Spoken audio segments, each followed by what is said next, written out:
Hello everyone, it's Heidi from flutterbyheidi.co.uk, back with another project for you. I always say that, don't I? Anyway, here I am, and this time it's a little box using the fabulous Dandelion Wishes stamp set. Look, so pretty. Great news is this one is still going to be available for a little while longer, but it is lovely, and I've used some of the mini gross grain ribbon. This is using lovely lipstick, and the beauty of this is the ribbon comes on the outside but isn't visible there, and what that means is that when you open it, you'll see I've got a fabulous little candle in here, little jar candle, and a little individual tea light as well. This is also sized deliberately to fit a candle and tea light, but also to fit the Yankee Candle jar candles, the small ones as well, so that should fit as well. And I've done this deliberately so that if your box is a little bit loose, this is a way, if your lid is a little bit loose on your box, this is a way of making sure it stays in place when you gift it.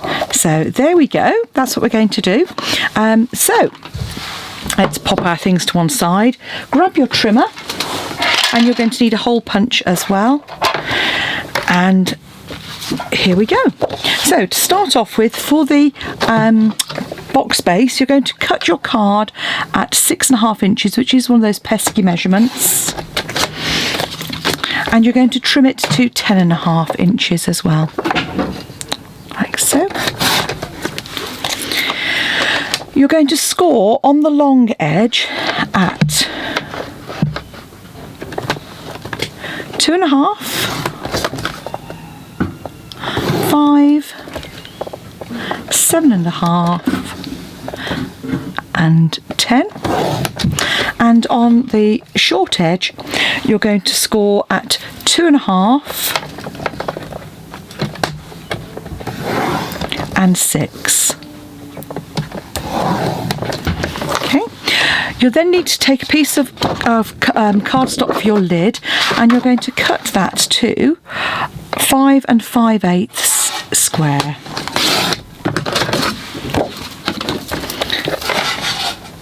And once you've cut it, you're going to score all 4 sides at 1/2 and 1.5.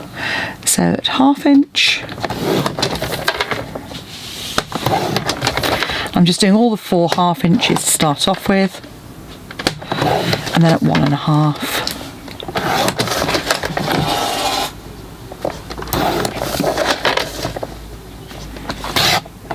You're not going to cut. Okay, there's always another piece of cardstock. Let's try it again. Okay. That's why you took your trimmer blade out. Let's try again. 1/2 inch, all 4 sides.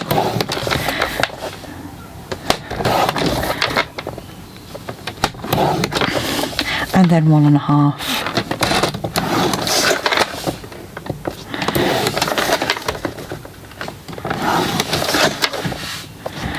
Right.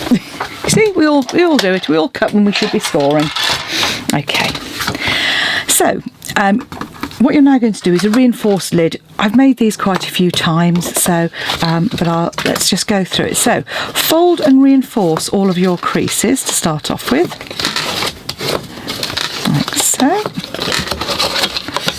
And then you're going to need a pair of snips to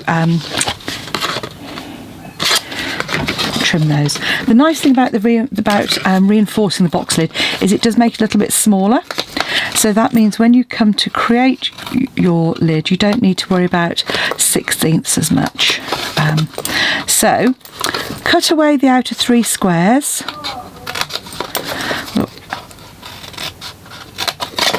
And just take a notch out on the long edge, like so. And that just means it'll tuck in nicely. And you might want to use wet glue for this technique, or a strong red tape. I'll use tape just for speed, but with box making you do want something that's quite substantial. And once you've done those, just go in and notch out those tabs. But I do what I call a pinwheel. So I just turn through 90 degrees and then cut the one on the right. So turn, cut straight, and then just adjust the tab.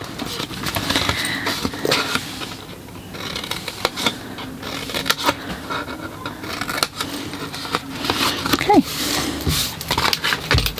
So that's what it will look like once you've done all your trimming. Okay, and then to glue this, what you're going to do, or what I do, is I put glue on those 4 tabs. So I pop those there. And you see I'm just coming round with those tabs and using up my glue in the meantime. Okay, we're back to the red tape.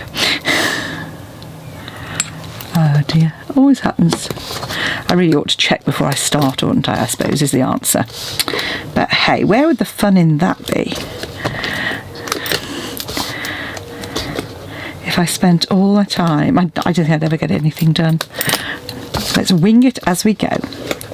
So, put your tape on all 4 of your long tabs.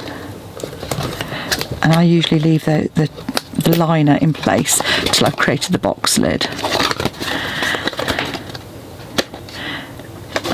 Okay.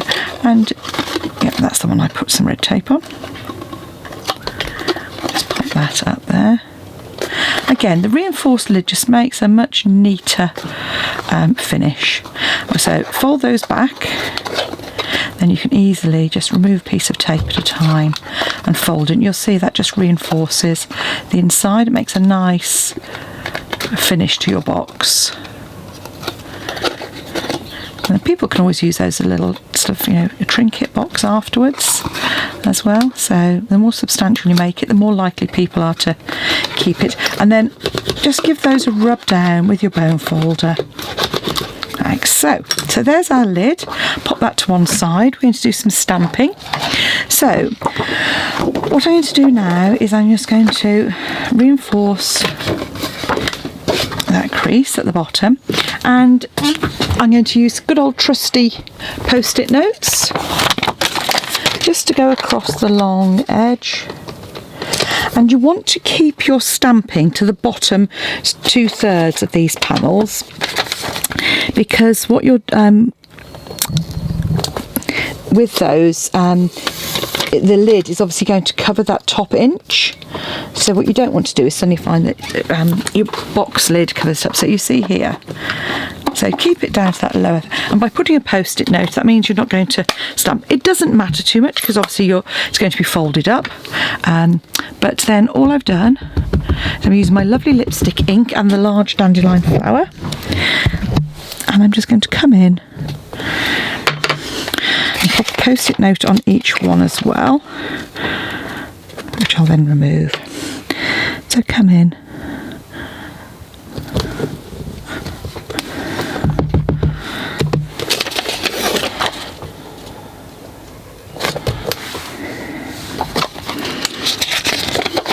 And again, this just kind of, it just means if you go over very slightly, if you're not quite central, it doesn't matter. You see just there? It's just a nice crisp edge. So you don't have to post a note. I mean, obviously, depending on the stamp set you're using, you might decide you want, or you might decide you like that overlapping, and that's fine too. I think the thing to remember is whenever you're doing any of these projects, it really is whatever you want to do with them. There's no right or wrong way, in terms of making a design your own. You can add some sparkle to it, some rhinestones afterwards, if you like, and that would work just as well. So take our post-it notes off, like so, and then we're going to just lightly reinforce those creases now. Now, lovely lipstick, like a lot of reds, is a really sort of deep colour, so it's often quite wet. So you might want to just keep it to one side to dry so you don't smudge the ink. Now, you're going to remove this top corner, and we're going to actually remove a little sliver from each of these. Now all this is doing at this very top section is just finishing the top off, just so that it's a really nice sort of box.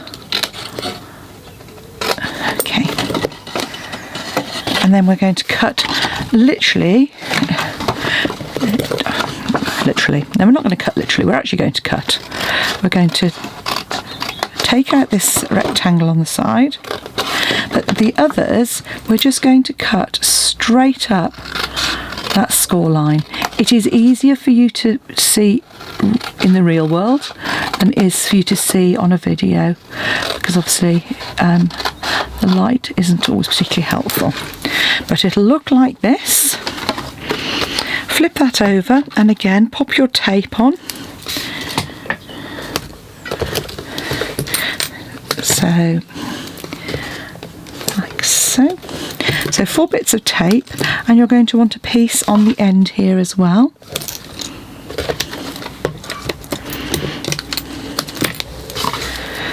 So 4 pieces of tape.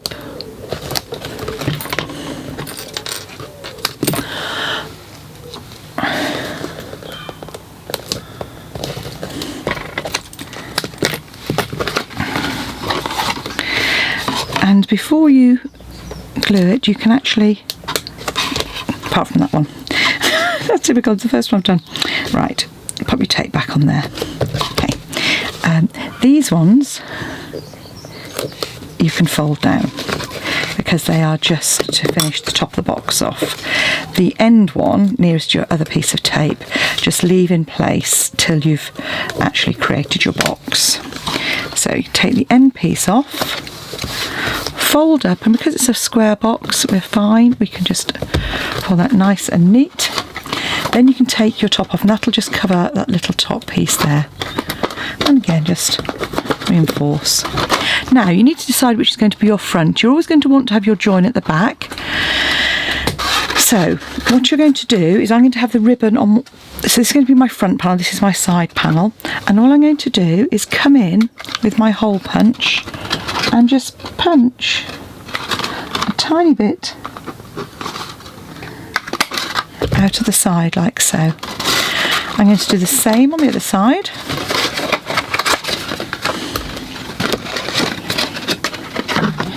And this is me holding it up, so you can mark the centre, that would probably have been helpful. And you just come in with a little punch and just create a little notch here. So those are our sides. So what you then want to do is take your ribbon, cut a length, probably about 18 inches long.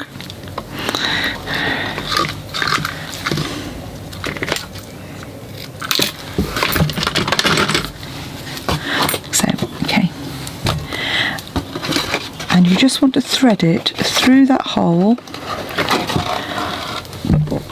before you pop the flaps down. So just pop it through. Then you can put your 2 side flaps down, and then again remembering which is your front. This is my front here, so I'm just keeping that crease on there. And again, you can put as much or as little tape on this as you want.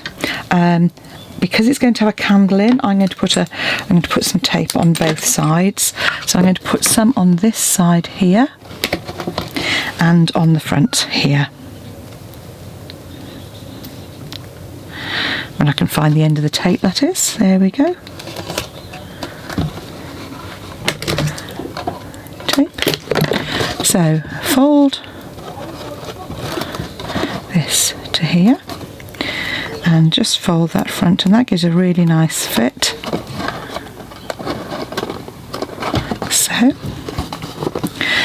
that's then ready to pop our candle in and our tea light. And then all I need to do is just create the decoration for the box, and you'll see that just comes, and it means you don't have any ribbon on the bottom to make it unstable. So you just need, for your top a piece of Whisper White card, which is about 2 1/8.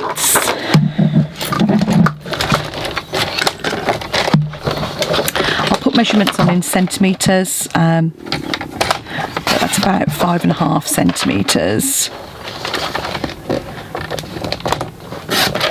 2 1/8, and then a piece of lovely lipstick that's 2 1/4, a square. Oh no, I haven't done lovely lipstick. I've done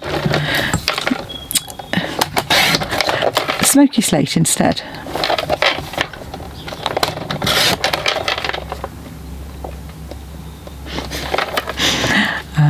And in fact I've done that at 2 1/8. So if I make that 2 1/8, then all you need to do is make your sentiment 2 inches. So again, you know, if you're not, I'm not going to use a sentiment on the top here now. I'm actually just going to use my lovely lipstick little heads.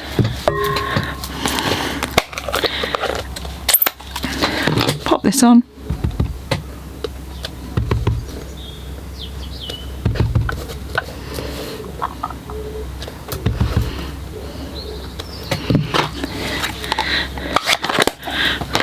That onto our pretty smaller square, and then what I will do is just pop that up on some. When something goes wrong, you can guarantee the rest of it will go wrong as well. I'm going to pop that up just on a couple of pieces of dimensionals. These are just some offcuts.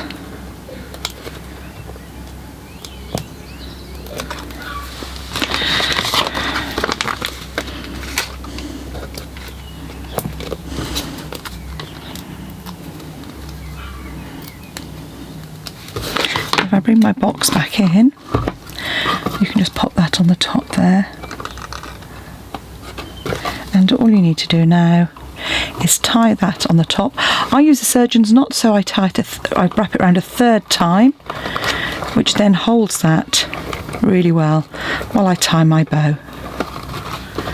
And all of a sudden, here we go, a pretty candle box with a hidden ribbon enclosure, but ribbon round the side, making a lovely little gift. Thank you for watching. Come back and see me again soon, and don't forget to purchase any of the products. You can visit my shop, flutterbyheidi.co.uk, or my blog even, and my shop is heidismith.stampinup.net. Come and see me soon. Bye now.